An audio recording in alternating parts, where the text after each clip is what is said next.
우리가 거의 한 석 달 가까이 싸움의 고수라는 주제를 가지고 우리 믿는 사람들은 어떤 싸움을 싸워야 될까, 어떻게 싸워야 될까, 우리의 승리는 무엇일까, 여기에 대해서 함께 말씀을 나누고 있습니다. 전 세계 대부분의 나라들은 각자가 군대를 조직을 하고 또 군대를 운영을 하고 있습니다. 그 말은 그 모든 나라들이 현재 전쟁을 치르고 있는 중이든지 아니면 전쟁을 대비하고 있다, 그런 이야기죠.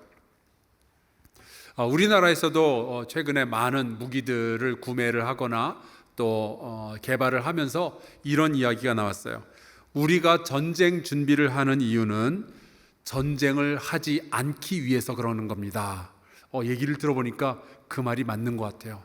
우리가 힘을 기르지 않으면 누군가가 쳐들어올지도 모르니까 아예 그 가능성을 차단하기 위해서라도 우리가 힘을 길러야 된다, 그런 이야기죠. 인터넷에 보면은 전 세계의 그 군사력들을 비교하는 그런 웹사이트들이 있는데 그 중에 하나가 globalfirepower.com 이라는 곳인데 여기에 보니까 2006년부터 올해까지 전 세계 140개 나라들의 군사력을 데이터로 비교를 해 놓았더라고요. 여기에 보니까 2006년부터 장장 15년 동안 늘 부동의 1위는 미국이었습니다. 자, 그러면은 미국의 뒤를 이은 2위가 어떤 나라일까요? 러시아. 3위는 중국. 우리가 예상하는 그대로죠. 자, 그러면은 중요한 것은 우리나라는 몇 등이냐 하는 건데, 제가 도표를 보니까 2021년 우리나라의 군사력 세계 랭킹은 6위였습니다. 전 세계 140개 나라들 가운데 6등이면은 굉장히 잘한 거죠. 그런데 저는 이게 자랑스럽다라기보다는 좀 슬프게 다가왔어요. 아니, 우리나라가 조그맣잖아요. 근데 어쩌다가 이 나라가 군사력으로 세계 6등이 되기까지 했을까? 생각해보면 우리나라의 아픈 과거들이 있었습니다.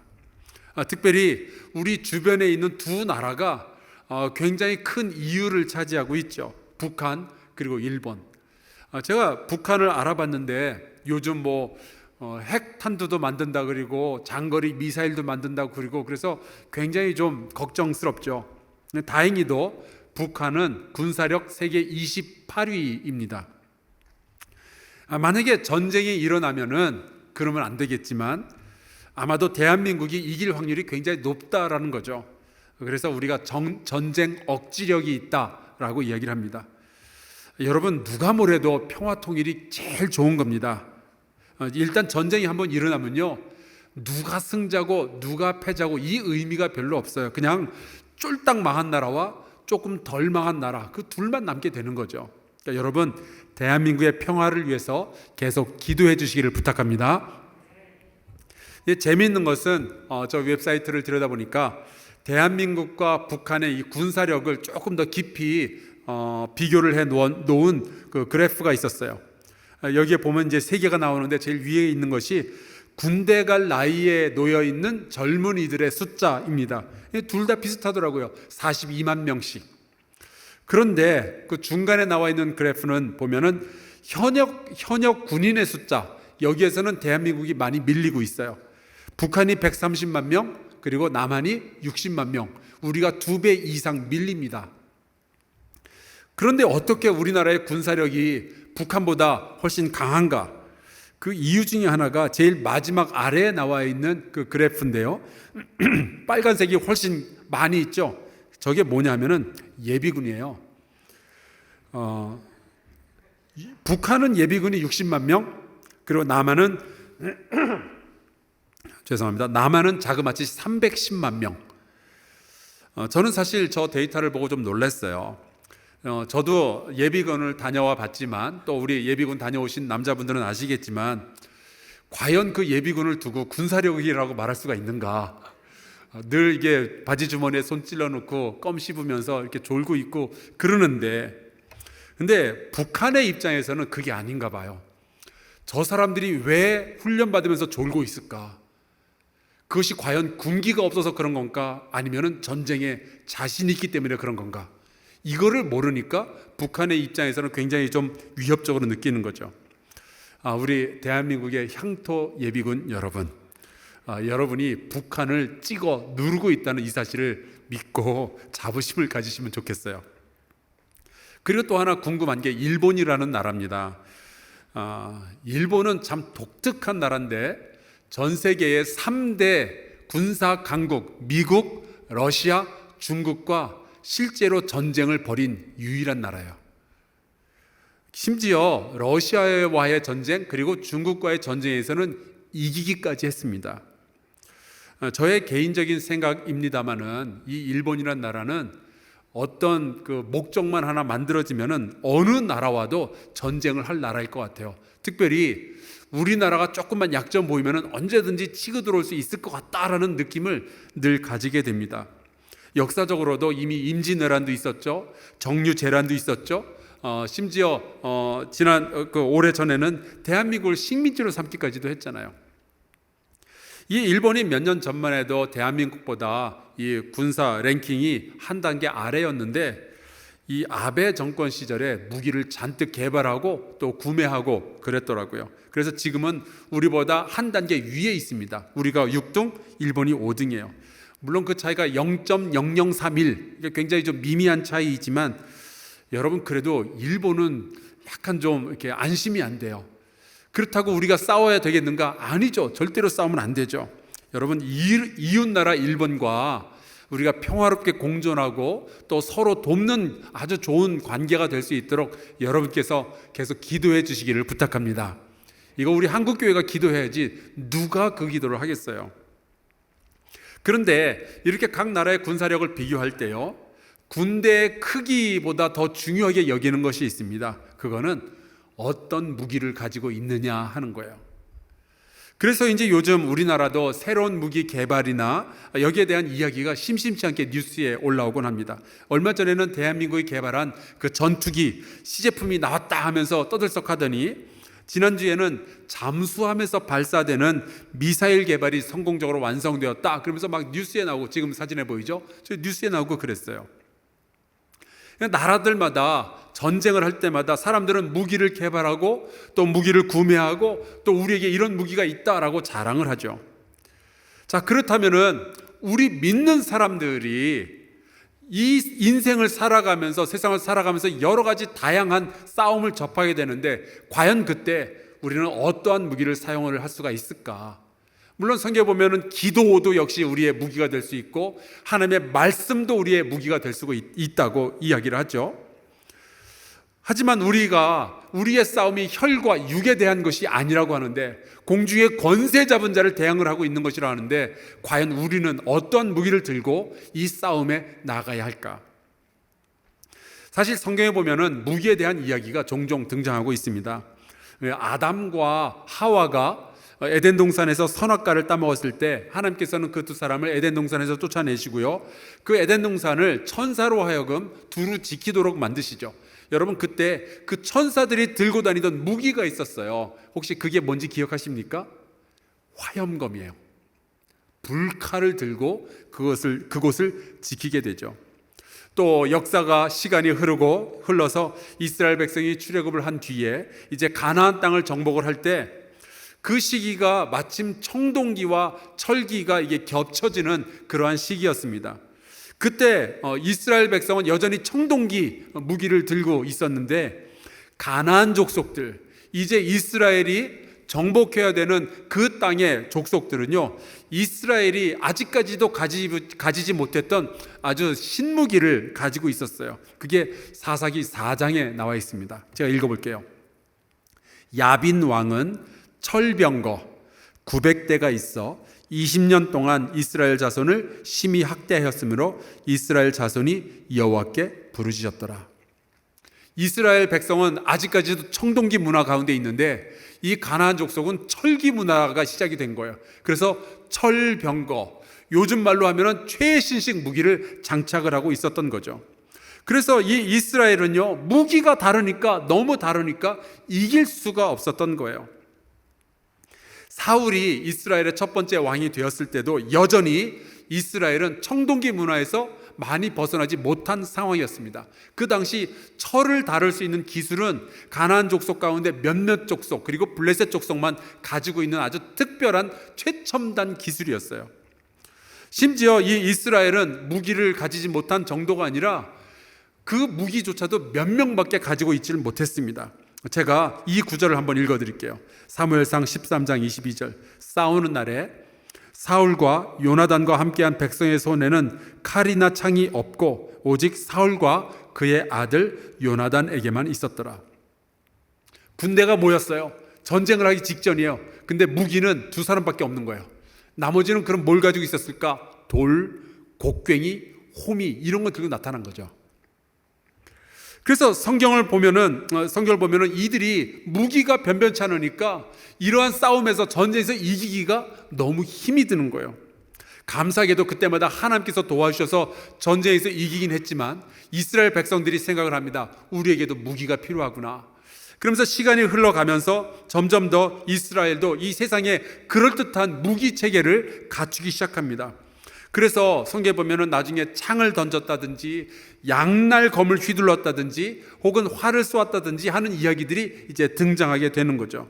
분명히 구약 시대에는요, 하나님의 백성 이스라엘도요, 전통적인 재래식 무기들을 사용하고 있었어요. 그런데 더 시간이 흘러서 이제 구약의 시대가 끝이 나고 신약의 시대에 들어오게 되면은 여러분 신약 성경을 한번 보세요. 무기 이야기가 나오질 않아요. 그렇게 많이 등장하지 않습니다. 오히려 신약 성경에는 하나님의 백성이 싸울 때 무엇을 들고 싸워야 되는가? 칼이나 창과 같은 세상의 재래식 무기가 아니라 새로운 무기를 가지고 싸워야 된다라는 이야기가 조금씩 등장하기 시작하죠. 오히려 예수님께서는 세상이 사용하고 있는 이 세상의 무기들, 거기에 대해서 굉장히 강력한 경고도 하셨어요. 예수께서 이제 십자가에 달리시기 전에 겟세마네 동산에 가셔서 기도를 하셨는데 그날 밤에 많은 사람들이 예수님을 체포하겠다고 달려들었습니다. 그때 그들이 가져왔던 무기가 칼과 몽치, 몽둥이를 들고 예수님을 잡으러 왔던 거예요. 근데 그 사람들을 보면서 예수님의 제자들 가운데 하나가 화가 난 나머지 자기도 칼을 꺼내서 휘두르기 시작했습니다. 그래서 제사장의 종의 귀를 하나 자르게 되죠. 곁에서 많은 사람들이 봤을 때는 당연히 용기 있는 사람이라면 맞서 싸워야 된다. 저 사람이 어떻게 우리 선생님을 잡으러 오느냐, 맞서 싸워야 된다 라고 생각을 했겠지만 예수님은 그렇게 말씀을 안 하십니다. 마태복음 26장 52절. 이에 예수께서 이르시되 내 칼을 도로 칼집에 꽂으라. 칼을 가지는 자는 다 칼로 망하느니라. 이제 재래식 무기를 가지고 하나님의 백성이 싸우면 진다는 거예요. 그렇게 싸우면 안 된다는 거죠. 세상 사람들이 싸우는 방식 그대로 너희가 카피해서 그렇게 싸울 수 없다는 거예요. 그렇다면 도대체 우리는 무엇을 가지고 싸워야 되는가? 오늘 이 로마서 12장은 로마서 1장부터 11장까지 하나님의 은혜, 하나님의 구원의 역사에 대해서 쫙 설명을 한 다음에 드디어 12장에 등장하는 말씀인데, 너희가 은혜로 구원받은 사람이라면은 앞으로 너희의 싸움 가운데는 이러한 무기를 사용해야 된다라면서 주셨던 말씀입니다. 근데 이 말씀 가운데서 우리 성도들이 반드시 가져야 할, 특별히 악한 세상을 향하여서 대항할 때 가져야 할 무기가 하나 소개가 되고 있어요. 그것이 21절 말씀인데 우리 중요한 말씀이니까 함께 목소리 앞에서 읽어보도록 하겠습니다. 시작. 악에게 지지 말고 선으로 악을 이기라. 아멘. 무엇으로 악을 이겨요? 선으로 악을 이깁니다. 선함이 우리의 무기가 되어야 된다는 거예요. 심지어 그걸로 악을 이길 수 있대요. 자, 그러면 이 선함 가지고 어떻게 악을 대항해서 싸울 수 있는가? 17절. 아무에게도 악을 악으로 갚지 말고 모든 사람 앞에서 선한 일을 도모하라. 악한 일을 도모하지 말고 선한 일을 도모하래요. 그런데 여러분, 우리가 세상 살다 보면은 정말 악한 사람을 만날 때가 있지 않아요? 저 사람은 왜 저럴 수밖에 없을까? 참 궁금할 정도로 나쁜 사람들을 만날 때가 있죠. 제가 예전에 살았던 그 미국의 오클라호마에는 윌 로저스라는 그 국제 공항이 있습니다. 이 윌 로저스라는 이름은 20세기 초반에 미국의 굉장히 유명한 연예인의 이름인데, 이 연예인이 오클라호마 출신인 거예요. 그래서 이제 그 이름을 갖다 붙였다고 해요. 그런데 이 연예인, 이 윌 로저스라는 사람의 별명이 있었는데, 그 사람의 별명이 카우보이 철학자입니다. 이 오클라호마 카우보이지만 이 사람 굉장히 유명한 명언들을 많이 남겨놓았고, 또 연예인으로서도 성공을 했던 거죠. 이 사람을 기념하는 동상이 클레모라는 동네에 가보면 저렇게 하나 세워져 있는데, 그 동상 아래에 보면은 이렇게 쓰여져 있어요. 이 사람이 했던 말 중에 제일 유명한 말이래요. 난 내가 싫어하는 사람을 만난 적이 없다. 자기가 여지껏 살아오면서 수많은 사람들을 만났지만 다 좋은 사람들이었다는 거예요. 근데 제가 그 글을 보고서 이렇게 생각을 했습니다. 저 사람이 대한민국 군대를 안 갔다 와봤구나. 이게 대한민국 군대를 가면은 그런 사람 한둘은 만나거든요. 저도 참 사람을 좋아하는 편인데 정말 좋아하기 어려웠던 사람이 군대에 있었습니다. 제 고참인데, 제 기억에 남아있는 그 고참은요, 정말 지독할 정도로 잔인하고 못된 사람이었어요. 어떻게 그렇게 사람을 괴롭히는데 천재적이었는지 모릅니다. 아마 여러분 가운데도 이러한 사람에 대한 기억이 한두 명 정도는 있을지 모르겠어요. 만약에 윌 로저스가 한국에서 군대 다녀왔으면 예외는 있다, 그런 얘기도 남겨놨을 거예요.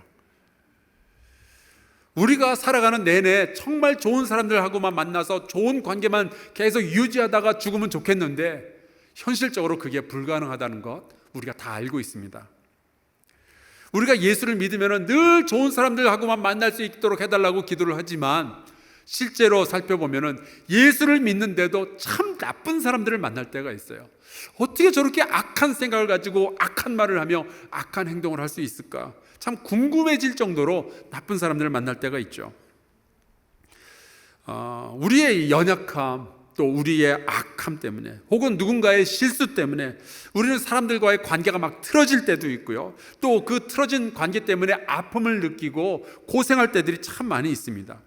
아무리 노력을 해도 우리를 어렵게 만들고 우리에게 상처를 주는 사람은 늘 어딘가에 존재하기 마련이에요. 그리고 그 사람하고 상대하고 나면 뭐 에너지가 쭉 빠지죠. 기운이 없는 거예요. 게다가 그런 사람은 어디에 있는지 아십니까? 멀리 있질 않더라고요. 멀리 있는 사람은 나를 안 괴롭혀요. 가까이 있는 사람들이 그렇게 나를 괴롭히는 거죠. 안 보고 살면 좋겠는데, 이제 우리 서로 보지 말자고, 봐도 못 본 척 하자고 그렇게 말하고 싶은데, 그럴수록 자꾸만 그 사람 생각이 더 나게 되는 거예요. 제가 이 말씀을 드리는 가운데도 지금 그 군대 고참 생각이 나요. 가족 안에도 그런 사람이 있을 수 있고요, 친척 가운데도, 직장에서도, 심지어 교회 안에도 그런 천적 관계에 놓여지는 사람을 만날 때가 있습니다. 그런데 그런 사람들과 어떻게 우리가 악을 악으로 갚지 아니하며 어떻게 그런 사람들과 더불어서 우리가 선을 도모할 수가 있는가? 아니, 도대체 사도 바울은 무슨 생각이 있길래 그런 말도 안 되는 이야기를 우리에게 해주냔 말이죠. 사실 이 선함으로 악함을 상대해야 된다, 선함이 너희의 무기가 되어야 된다, 이 이야기는요, 예수께서 하신 말씀이에요. 예수님은 누가복음 6장에 이런 말씀을 하셨습니다. 오직 너희는 원수를 사랑하고 선대하며 아무것도 바라지 말고 구워주라. 그런데 여기에서만 끝난 것이 아니라, 그러면 우리에게 무슨 유익이 있는가, 어떤 승리가 주어지는가, 이런 말씀을 하셔요. 그리하면 너희의 상이 클 것이요 또 지극히 높으신 이의 아들이 되리니 그는 은혜를 모르는 자와 악한 자에게도 인자하시니라. 우리에게 해악을 입힌 그 사람을 오히려 우리가 사랑한다면, 우리가 용서해 준다면, 그 사람을 섬기고 있다면, 세상적으로 볼 때는 되게 억울하고 또 자존심이 무너지는 그러한 일이지만, 예수님의 말씀에 의하면 그게 정말로 지혜로운 사람들의 이익이 되는 이야기라는 거예요. 그게 진짜 승리를 너에게 가져다 주는 일이라는 거죠. 왜냐하면 우리가 복수 대신 선함을 선택을 할 때, 사랑을 선택할 때, 우리는 하나님에게서 복을 받게 되기 때문입니다. 하나님으로부터 우리가 상을 얻게 된대요. 여러분, 복수하는 것보다 하나님으로부터 상을 얻는 저와 여러분 될 수 있기를 주의 이름으로 축원합니다. 그리고 또 하나, 우리가 악한 사람이 나에게 다가왔을 때 오히려 우리가 선함으로 그 사람을 상대하면은 우리가 지극히 높으신 하나님의 자녀가 될 수가 있대요. 여러분, 이 말씀을 우리가 이렇게 바꾸어서 이야기할 수 있죠. 우리가 악한 사람이 우리 주변에 다가와서 우리에게 손해를 끼칠 때 세상 사람들하고 똑같이 같이 달라붙어가지고 싸우고 주먹질하고 욕하고 또 복수할 생각하고 악을 악으로 갚으면은 우리는 하나님의 자녀가 될 수 없다는 거예요. 여러분, 이거 굉장히 중대한 문제입니다.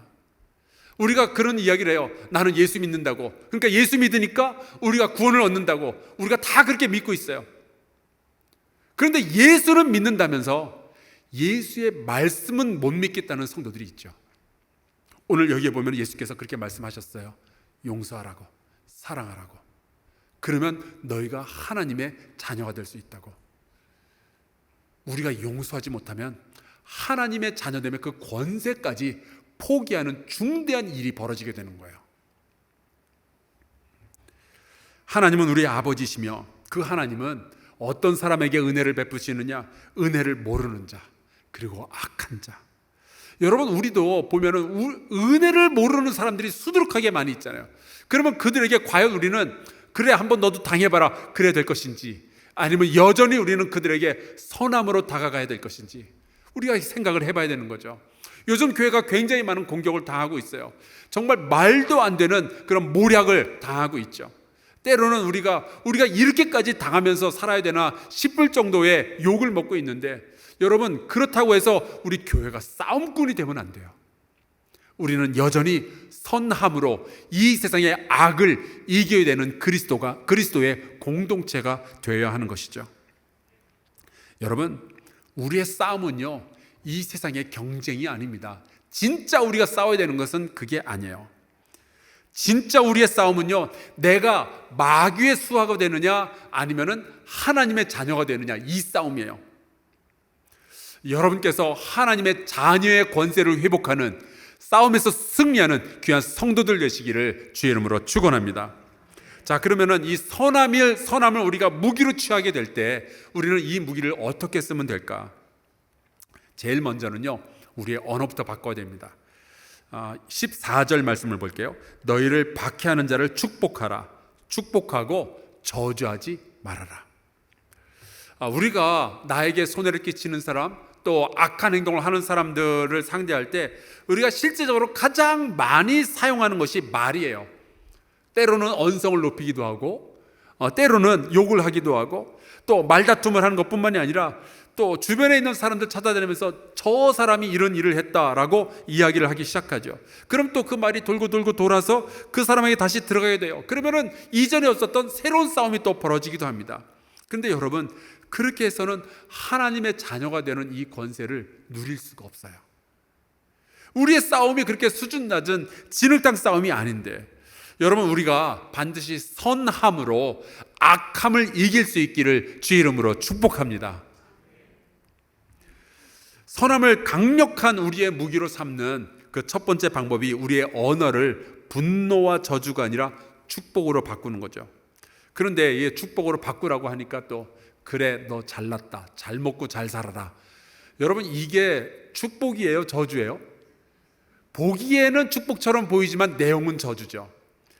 여러분, 우리가 진심을 다해서 축복할 수 있는 이 수준까지 이르기 위해서 열심히 기도해야 됩니다. 지금은 내가 잘 안 될지 몰라도, 지금은 내 마음속에 도저히 그럴 수 없다라는 생각이 들지 몰라도 주님께서 도우시면은 우리 안에 누군가를 용서하고 누군가를 축복해 줄 만한 능력이 생길 줄로 믿습니다. 우리 함께 기도해야 돼요. 나를 어렵게 한 그 사람을 향한 나쁜 말을 삼가하고 오히려 그를 위하여 축복하며 기도할 때 하나님은 우리의 이 행동을 외면하지 아니하시고 반드시 상을 주실 줄로 믿습니다. 이게 믿음인 거예요. 두 번째로 16절에 보면 이런 말씀이 나와 있습니다. 서로 마음을 같이하며 높은 데 마음을 두지 말고 도리어 낮은 데 처하며 스스로 지혜 있는 채 하지 말라. 선함이 무기가 되기 위해서는요, 교만함을 굉장히 경계해야 됩니다. 서로 마음을 같이 하라라는 말씀은요, 아니, 나를 반대하는 사람, 악한 사람이 있는데 어떻게 마음을 함께 할 수가 있겠어요? 어렵죠. 그런데 그 마음을 함께 해야 된다라는, 같이 한다는 그 말은요, 우리는 그래도 서로에게 여전히 필요한 존재라는 것을 인정하라는 뜻이에요. 천적 같아 보이지만 여전히 그 사람이 나에게 도움이 될 것이다. 예수 그리스도 안에서 분명히 그 사람은 나에게 복이 될 것이다. 이것을 믿으라는 이야기죠.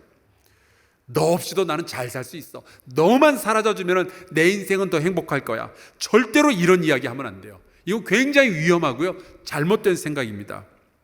어떤 분들은 이전에 서운했던 그런 일들이 있으면 막 마음은 꼭꼭 닫아놓고 절대로 그 사람하고는 내가 말도 섞지 않을 거야 라고 이야기를 하는데, 예수 믿는 사람은 그리하면 안 됩니다. 마음을 더 넓게 가지고 한때 다툰 일이 있더라도, 한때 나에게 굉장히 큰 어려움을 준 사람이라 할지라도 더 좋은 일을 위해서, 하나님 나라의 복음의 선포를 위해서라면 우리가 기꺼이 협력하고 도울 수가 있어야겠죠. 또 높은 데 마음을 두지 말아라. 여러분, 이 높은 데 마음을 둔다는 것은 내가 모든 면에서 옳고 그 사람은 모든 면에서 잘못됐다, 이런 생각하는 거, 그게 높은 데 마음을 두는 거예요. 나는 잘못한 거 하나도 없는데 이 모든 문제는 100% 그 사람 때문에 벌어진 일이다.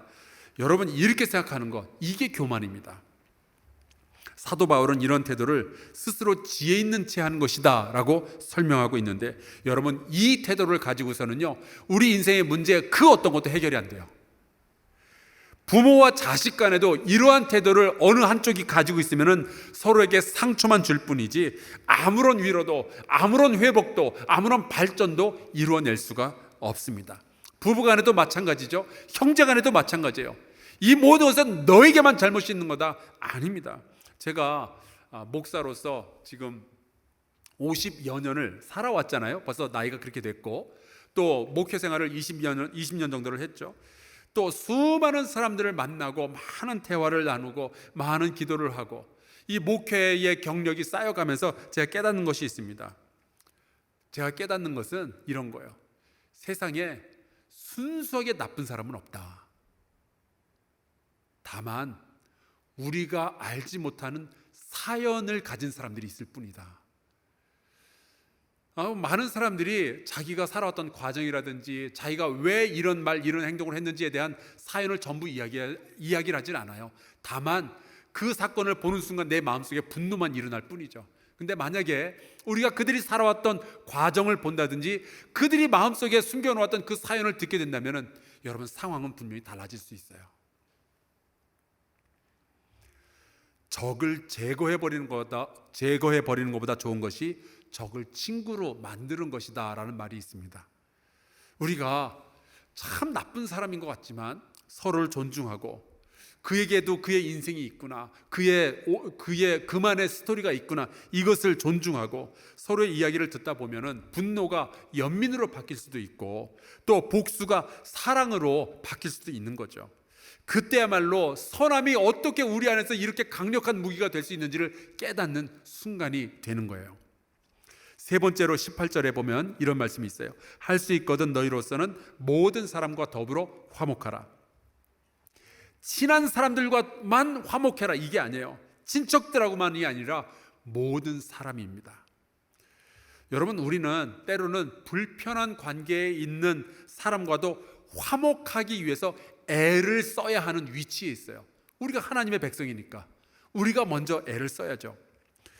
가끔 이렇게 불편한 관계에 있는 분들은 그런 말씀을 하셔요. 그놈이 나한테 먼저 와서 사과하지 않고서는 내가 그 사람하고 말을 섞지 않겠다고. 그놈이 먼저 자기의 잘못을 인정하고 내 앞에 와서 무릎 꿇지 않으면 절대로 용서할 수가 없다고.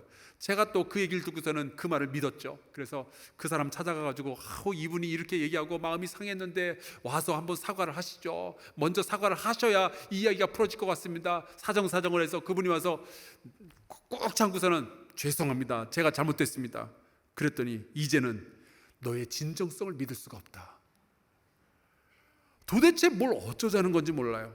그래서 제가 그 두 사람을 보았을 때 누가 정말 나쁜 사람인지 모르겠다, 제가 그런 생각이 드는 거죠.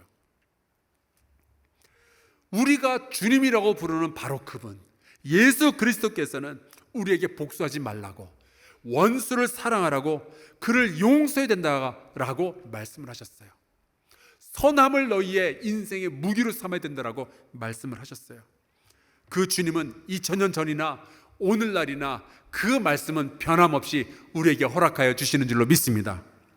그렇다면 누군가 나에게 해악을 가하였을 때, 누군가 나를 서운하게 했을 때, 누군가 나에게 피해를 입혔을 때 내가 복수하고 싶다라고 생각하는 그 생각은 도대체 어디서 시작이 되는 걸까요? 우리의 마음속에 네가 손해를 봤으니 너도 똑같이 되갚아줘야 된다라고 말하는 존재는 도대체 누굴까요? 주님이 아닌 건 분명한데 그게 누굴까요? 여러분도 알고 저도 알아요. 그놈이에요. 마귀. 누구의 말을 들어야 할지 여러분 판단 내리셔야 돼요. 너를 박해하는 자를 축복하라. 모든 사람과 더불어 화목하라. 악에게 지지 말고 선으로 악을 이기라. 이 말을 로마의 교회 성도들에게 전해주었던 이 사람, 사도 바울이죠. 근데 여러분 생각해 보세요. 세상에 사도 바울처럼 억울한 공격을 많이 당한 사람이 또 있었을까요? 빌립보에서는 귀신 들린 여자아이를 치료해 주었다는 이유로 매맞고 감옥에 갇히기까지 했어요. 하지만 사도 바울은 그 감옥에 갇혔어도 누군가를 저주한 것이 아니라 그 감옥 안에서 찬송을 부르기 시작하죠. 그랬더니 그 찬송하는 가운데 하나님께서 이루시는 놀라운 일들을 보게 되었어요. 자기를 가두고 자기를 괴롭게 했던 그 감옥의 간수장이 예수 그리스도를 주님으로 영접하는 놀라운 일을 그가 보게 되었어요. 사도 바울은 여러 차례 매를 맞았고요. 죽음의 일보 직전까지 간 것이 몇 차례나 됩니다. 하지만 그의 인생을 통해서 그가 배운 것이 있어요. 예수 그리스도를 아는 사람으로서 늘 선함으로 악한 이들을 상대하였더니 결국 복음이 온 세계에 증거되는 그것을 경험했던 사람이에요. 시간을 더 거슬러 가서 볼까요? 이 바울이 사도 바울이 되기 이전, 예수를 만나기 이전 그는 사울이라는 사람이었죠.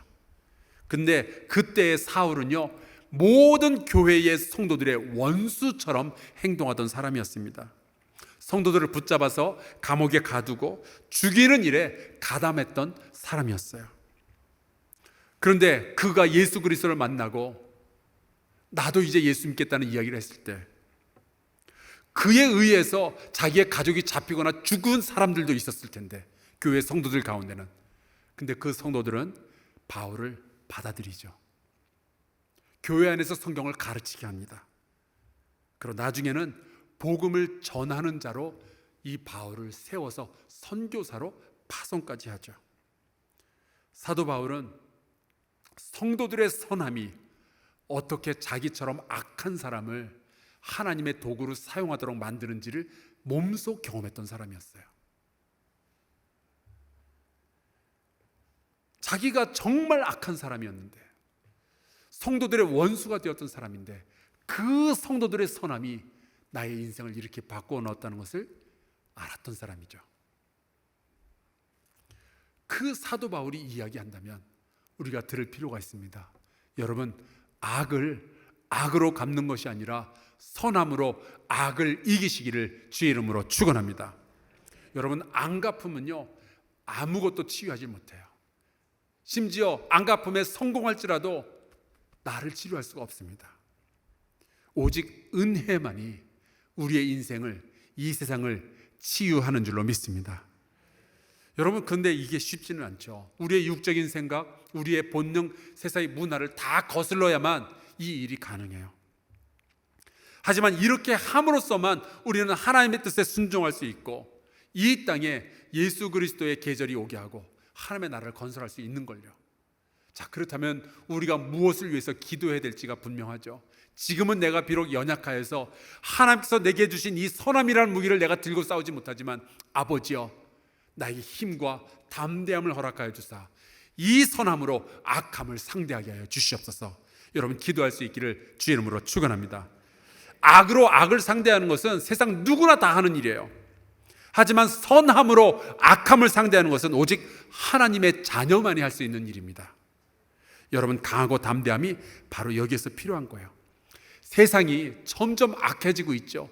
세상이 점점 이 악함으로 어두워지고 있습니다. 그때 우리는 착한 행실로, 용서와 사랑의 빛으로, 섬김으로, 축복의 언어로 이 세상의 어둠을 전부 몰아내는 정말 아름다운 하나님의 자녀들 되시기를 주의 이름으로 축원합니다.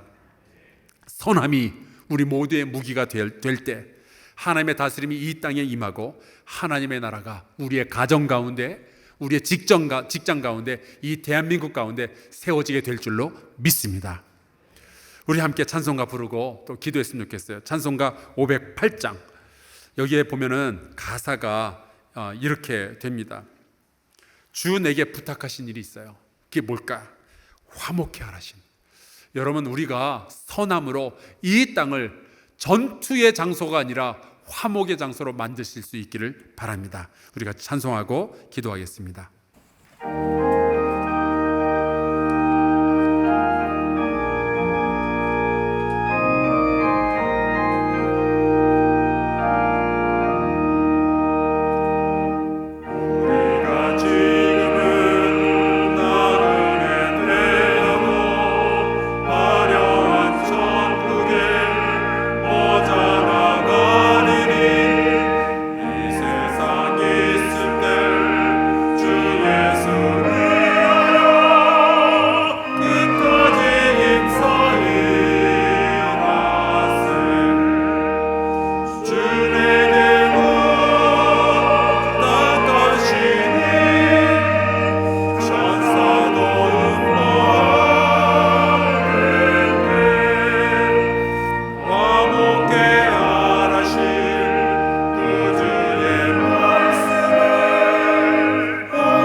잠시 좀 기도했으면 좋겠어요.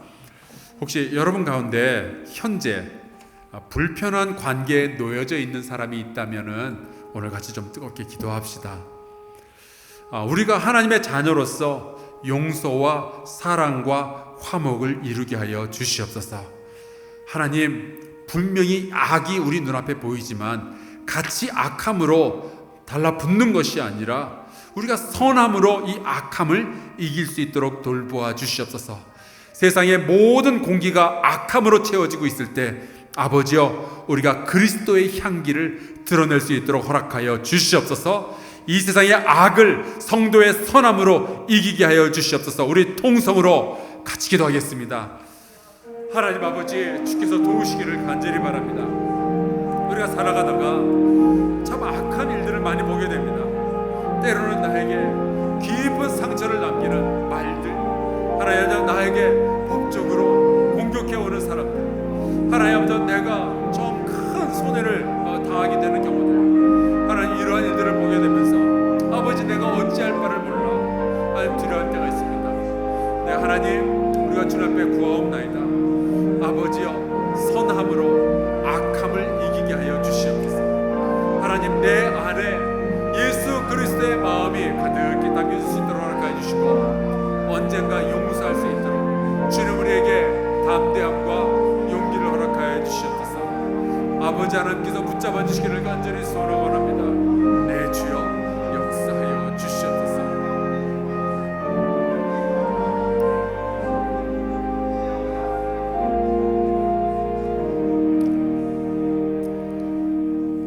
하나님, 우리는 우리의 의로움이 아니라 주님의 은혜로 구원받은 백성인 줄로 믿습니다. 우리도 죽을 죄에서 용서받은 사람들인 줄로 믿습니다. 하나님의 원수 되었었는데 우리를 예수 그리스도의 십자가로 하나님과 화평케 하여 주신 줄로 믿습니다. 그렇다면 하나님, 이제 우리도 그 하나님의 선하심을 입게 하여 주옵소서. 눈에는 눈으로, 이에는 이로 복수하라는 이 세상의 목소리를 차단하고, 이제 우리가 용서하고 사랑하고 섬기고 화목해하며 축복하는 인생을 살아가도록 주님 우리 성도들을 도와주시옵소서. 우리 성도들이 더욱 강하고 담대하여서 악한 자들의 악함 앞에서도 선한 자의 선한 향기를 드러내게 하여 주시옵소서. 예수 그리스도의 이름으로 기도하옵나이다. 아멘.